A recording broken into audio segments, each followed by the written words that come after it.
गलत कह रहे हैं। जिस तरीके से समाजवादी पार्टी कह रही है, नहीं, जिस तरीके से समाजवादी पार्टी कहने की कोशिश कर रही है कि थानों, बिजली टीमों, डीएम तथा एसपी जैसे वरिष्ठ अधिकारियों की मौजूदगी में संयुक्त कार्रवाई एक अच्छी तरह बिछाया गया जाल है, खान साहब ये कहने की कोशिश कर रही है समाजवादी पार्टी।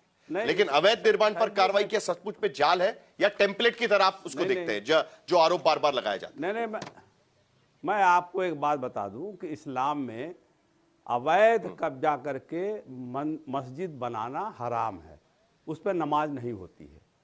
मैं स्वागत करूंगा जिन लोगों ने अवैध कब्जा करके मस्जिद बनाया था उसको गिरा दिया, ये तो अच्छी बात है। लेकिन संभल में ही सारी कार्रवाई क्यों हो रही है? आदरणीय विक्रम सिंह जी बैठे हैं और यहाँ पर सारे लोग बैठे हैं जो लखनऊ से ताल्लुक रखते हैं। पूरे उत्तर प्रदेश के थानों में मंदिर बना हुआ है, क्या आर्डर है उसका? क्या उसका रकबा लिखा हुआ है कि आपको दिया जा रहा है मंदिर बनाने के लिए? आप देखिए बापू भवन, लखनऊ में बापू भवन और सचिवालय के बीच में मंदिर बना हुआ है, सड़क रुकी हुई है, जाम लगता है, क्या उसका आप बुलडोजर चलाएंगे? उस पर सवाल पूछेंगे आप कि ये मंदिर कैसे बना है, इसका बैनामा हुआ है कि नहीं हुआ है? बात करना आसान हो जाता है। आप न्यायालय जाना बंद कर दीजिए, आप हाई कोर्ट बंद कर दीजिए, आप सुप्रीम कोर्ट बंद कर दीजिए, आप थाने में बैठकर एफआईआर लिखना भी बंद कर दीजिए। किस आधार पर आप बुलडोजर चला रहे हैं भाई? अभी तक आप 9 साल हो गया बीजेपी की सरकार को, क्यों नहीं अभी तक संज्ञान लिया कि यह अवैध है? बनने कैसे दिया? जो बनने दिया है वो भी दोषी है और जो बनाया है वो भी दोषी है, दोनों दोषी हैं, दोनों पर कार्रवाई होनी चाहिए। मैं तो ये कहता हूं कि जिसने बनवाया उस पर भी कार्रवाई होनी चाहिए, उस अधिकारी पर कार्रवाई होनी चाहिए और जो बना रहे हैं उन पर भी कार्रवाई होनी चाहिए। सही बात तो ये है, डिबेट तो ये है, डिबेट ये थोड़ा ही है कि हाँ पैंट खोल के भाग जाओ, पजामा उतार दो, ये कर दो, वो कर दो, ये हल्की बातें मत करिए। गौरव भाटिया के पास जाने के पहले जल्दी से मुझे एक बात का जवाब दीजिए, क्या आपको इस पूरी कार्रवाई पर राजनीति नजर आती है, कोई कम्युनल पॉलिटिक्स नजर आता है? आप स्पेसिफिक बात करिए, मैं गौरव भाटिया जी से जवाब लूंगा उसको लेकर। हाँ नहीं, बिल्कुल। देखिए मैं कह रहा हूं आपसे कि ये बिल्कुल द्वेष की भावना से काम किया जा रहा है। कहीं किसी को आप देखिएगा, आप निकाल देख लीजिए कि 90% मुसलमानों के ऊपर द्वेष की भावना से काम किया जा रहा है। गौरव भाटिया, दलितों के ऊपर कार्रवाई हो रही है, 90% बैकवर्ड क्लास के लोगों पर कार्रवाई हो रही है, नहीं करी जा रही लोग, बड़े लोगों पर कार्रवाई। बड़े लोगों पे बुलडोजर नहीं चल रहा है, बड़े लोग बचे हुए हैं, आराम से फुटबॉल खेल रहे हैं और क्रिकेट खेल रहे हैं, उनको नहीं दिखाई देता कि क्रिमिनल कितने बड़े हार्ड क्रिमिनल हैं। एमएच खान जी जवाब ले लेते हैं, उत्तर दे दूंगा। सरकारी पार्टी के प्रवक्ता से जवाब ले लेते हैं। गौरव भाटिया जी जवाब। देखिए यहाँ पे डीजीपी विक्रम सिंह जी जो पूर्व में पुलिस के सबसे आला अधिकारी हैं वो बैठे हैं। मैं आपसे एक सवाल पूछता हूं, साहिल जी आप मुझे बताइए, कार्रवाई होने जा रही है और पता चला 100 घर जो हैं इन लोगों ने अतिक्रमण किया है सरकारी भूमि पर। क्या कोई सरकारी मुलाजिम या डीएम पहले ये देखेगा कि 90 घर हिंदू के हैं, 10 मुसलमान के हैं, या 90 मुसलमान के हैं, 10 हिंदू के हैं? वो ये देखेगा ये है खसरा, ये खतौनी, ये है पता, ये है हमारी जमीन। बापू भवन के सामने जो मंदिर बना है उसका जवाब दीजिए पहले हमको। बापू भवन के सामने जो मंदिर बना है उसका जवाब दीजिए। विक्रम सिंह जी ने भी देखा और सारे लोग बैठे हैं। अगर आप ऐसी चर्चा चाहती है मैं कुछ नहीं कर सकता। जवाब दीजिए कि उसका मंदिर का कागजात है कि नहीं है, थानों में मंदिर किसकी जमीन है? एमएच खान जी एक मिनट, एमएच खान जी, डॉक्टर साहब, डॉक्टर खान एक मिनट, डॉक्टर खान एक मिनट, डॉक्टर खान एक मिनट, डॉक्टर खान एक मिनट, डॉक्टर खान एक मिनट। बेसिकली वो ये कहने की कोशिश, नहीं ठीक है, पूछते हैं, एक मिनट स्पेसिफिक सवाल पूछा जा रहा है, स्पेसिफिक सवाल पूछा जा रहा है कि अगर गैर कानूनी मंदिर दिखाई देते हैं तो उस पर कार्रवाई नहीं की जाती, भले वो सरकारी जमीन पर हो।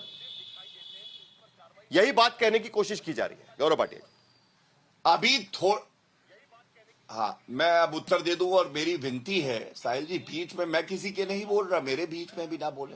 अगर मेरे आधार इतने मजबूत हैं कि दूसरे लोग विचलित हो जाते हैं तो फिर ये उनकी दिक्कत है। अब आप सुनिए, पहली बात, मैं अपनी बात पूरी कर लूं। जब कार्रवाई होती है तो कोई ये नहीं देखता कितने मुस्लिम, कितने हिंदू, कितने सिख। सिर्फ कार्रवाई होती है क्योंकि जिस पे अतिक्रमण है वो सरकारी जमीन है, और सरकारी जमीन वापस लेना एक मुख्यमंत्री का कर्तव्य है। वो अपने कर्तव्य का निर्वहन कर रहे हैं। दूसरी बात, आप मुझे ये बताइए, अभी थोड़ी देर पहले आपकी डिबेट में बात चल रही थी कि मंदिर तोड़े गए, बनारस की बात कर रहे थे, सपा के प्रवक्ता ने भी कहा। तो भाई फिर अपने आप में विरोधाभास है कि अतिक्रमण अगर कहीं भी होगा तो कार्रवाई होगी। तीसरी बात, इन्होंने कहा केवल संभल में हो रही है, तो मैं एक आंकड़ा रख रहा हूं, सुनिएगा। प्रयागराज में 2020 से 2023 के बीच में अतिक्रमण की कार्रवाई हुई और उसको हटाया गया उसके बाद बुलडोजर से, और जमीन गरीबों को दी गई। अतीक अहमद ने भी कब्जा रखी थी।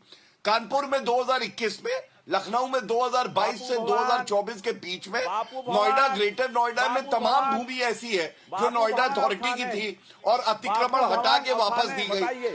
अच्छा, बीच में ना, ठीक है, ये देखिए साहिल जी, भवन के सामने ये मंदिर तरीका बनाया, ठीक अवैध है नहीं। कि वैध है? साहिल जी, ये तरीका ठीक चलिए काम करते हैं, जरा एक मिनट, मैं समझता हूं, डॉक्टर खान एक मिनट, घटिया डॉक्टर खान एक मिनट, बातचीत है। डॉक्टर खान एक मिनट, डॉक्टर खान एक मिनट, मैं जरा जवाब एक पूरी मिनट, करना एक चाहूंगा। जो जवाब नहीं नहीं, मिलता नहीं, है एक तो मिनट। अपनी की तरफ ठीक भाग है, जाओ। लाइन में टोके ये वो अपनी की क्या तरफ हालत जो हो दरअसल गई? गौरव भाटिया ये कहने की गुजरात कोशिश कर रहे हैं, के देखिए, सामने जो नहीं, इस तरीके से मंदिर अवैध है कि अवैध है, बताइए उस चीज को। डॉक्टर खान एक अवैध है कि अवैध मिनट, है? डॉक्टर विक्रम सिंह का नाम, साहिल जी, आपसे डॉक्टर रिक्वेस्ट है। विक्रम सिंह का साहिल नाम, जी, ये आपसे तरीका है रिक्वेस्ट चर्चा का, घर में नहीं, ऐसे नहीं, ही एक बात मिनट, करते हैं। एक मिनट, एक मिनट, एक मिनट, डॉक्टर, नहीं नहीं डॉक्टर खान एक मिनट, जरा शांत करिए, जरा प्लीज शांत करिएगा, वरना बातचीत नहीं हो पाएगी। Please please please please, doctor Khan, मैं सबको बोलने का मौका देता हूं। डॉक्टर सिंह की बात आपने भी रखी, गौरव भाटिया भी कह रहे थे, जरा डॉक्टर सिंह के पास चलते हैं।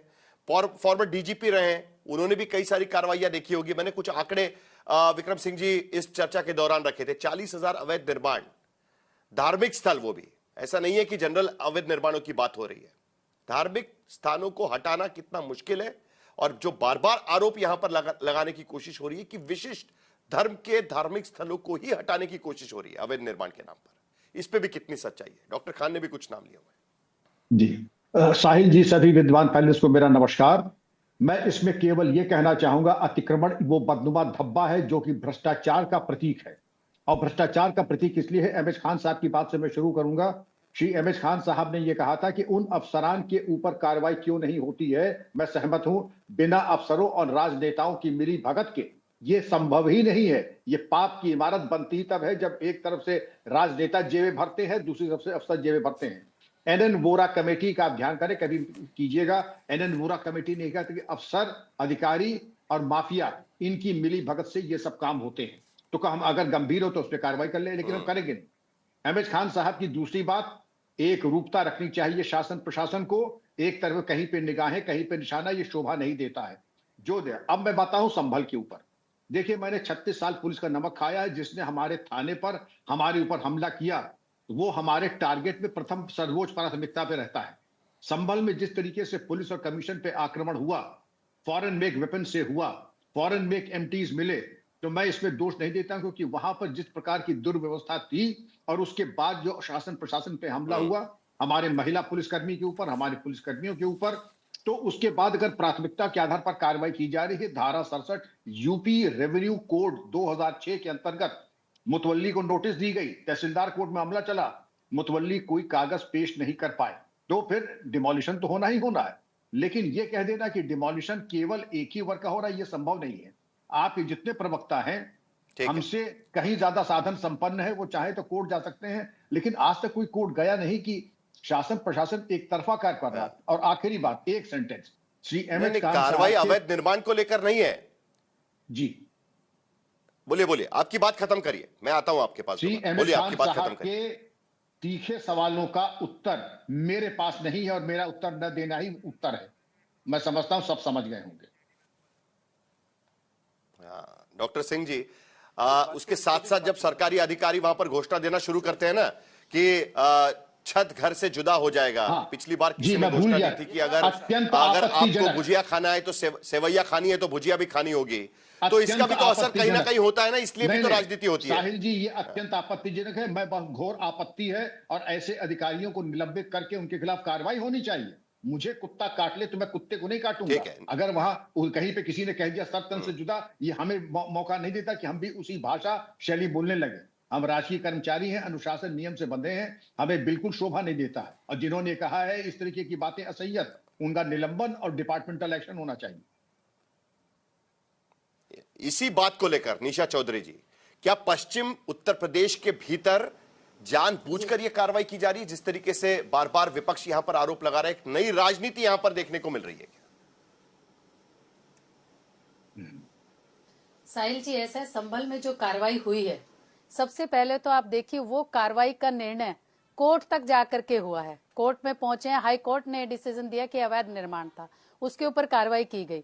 फिर अगर इस तरीके की बातें की जाती हैं समाजवादी पार्टी द्वारा या किसी द्वारा, तो मुझे लगता है ये न्यायालय के ऊपर भी एक प्रश्न चिन्ह लगाने की कोशिश है, जो बहुत ही गलत है। दूसरी बात, अभी एक तरफ वो कह रहे हैं कि मंदिरों पर भी कार्रवाई हुई, दूसरी तरफ कह रहे हैं कि खाली एक वर्ग को देख करके, एक धर्म को देख करके, कुछ जातियों को देख करके योगी सरकार कार्रवाई कर रही है। तो किसी एक बात पे अडिग रहना चाहिए। दोनों तरफ की बात कहने का मतलब है कि योगी सरकार जो कार्रवाई कर रही है वो बिल्कुल कानून का पालन करते हुए कर रही है, अधिकारी जो कार्रवाई कर रहे हैं वो बिल्कुल कानून का पालन करते हुए कर रहे हैं। लेकिन अगर इस तरीके की बातें हम कहते हैं कि धर्म के आधार पर ये हो रहा है, जाति के आधार पर ये हो रहा है, ये कहीं ना कहीं अपनी राजनीति को जो खो चुके हैं उसको दोबारा से पाने के लिए जनता को गुमराह करने की कोशिश है। दूसरी बात, अभी अभी प्रवक्ता ने, एक मिनट साहिल जी, एक बात बताइए, अभी जब कहा कि 27 में ये होगा, उसमें ये होगा, आगे आने वाले चुनाव में जो भी होगा उसका निर्णय सिर्फ जनता करती है। उसको लेकर के हम आज ये धमकी दें कि योगी सरकार चली जाएगी, ये सरकार चली जाएगी, ये दिखाई नहीं देंगे, ये कहना मुझे लगता है बिल्कुल राजनीति में सब चीजों का निर्णय जनता के हाथ में। नहीं साहिल जी, मैं भी हमारी जो बहन, साहिल जी, ये कार्रवाई ना तो किसी धर्म को देख के की गई है, ना किसी जाति को देख के की गई है। हमारी जो अगर जनता की, अगर ठीक है, अमित जमाई जी जवाब दीजिए। धमकी देना ठीक नहीं है। हालांकि डॉक्टर विक्रम सिंह भी कह रहे हैं कि सरकारी अधिकारियों को भी बयानबाजी से बचना चाहिए। पूर्व डीजीपी जिनका नाम सभी यहाँ बैठे हुए महानुभाव ले रहे थे। अमित जमाई जल्दी से जवाब।